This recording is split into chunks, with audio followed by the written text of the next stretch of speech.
You know that smoking is bad for your body. You also know that the longer you smoke, the worse it is for your body.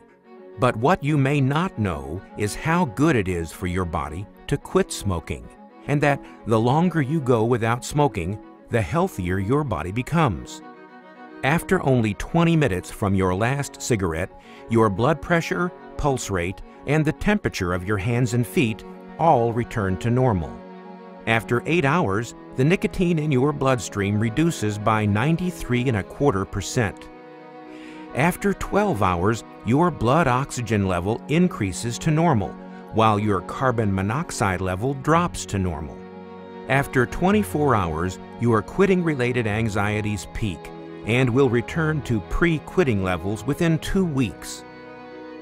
After 48 hours, damaged nerve endings are regrowing, and your sense of smell and taste are returning to normal.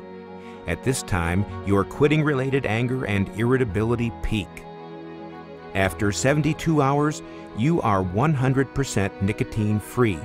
Your withdrawal symptoms already peaked, the bronchial tubes in your lungs are relaxing, and you're now breathing easier.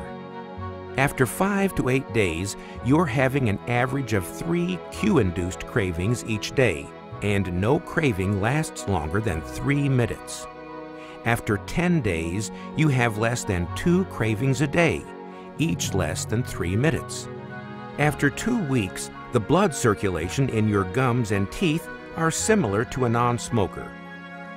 After 2 to 4 weeks, your quitting-related anger, anxiety, impatience, insomnia, restlessness, and depression are gone.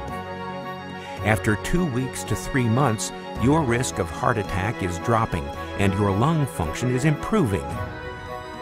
After 3 weeks to 3 months, your circulation is improved, your chronic cough disappeared, and you are walking easier. After 9 months, your sinus congestion, fatigue, and shortness of breath are decreased. The cilia in your lungs, which keep your lungs clean, are regrown, and you have increased energy. After 1 year, your excess risk of coronary heart disease, heart attack, and stroke are now half the excess risk of a smoker. After 5 to 15 years, your risk of having a stroke is the same as a non-smoker. After 10 years, your risk of lung cancer is 30 to 50% of a smoker's risk. Your risk of death from lung cancer is reduced by half, and your risk of pancreatic cancer is the same as a non-smoker. Your risk of mouth, throat, and esophagus cancer is also reduced. After 13 years, your risk of tooth loss is the same as a non-smoker. After 15 years, your risk of coronary heart disease is the same as a non-smoker. After 20 years, the risk of death from smoking-related causes is now that of a non-smoker.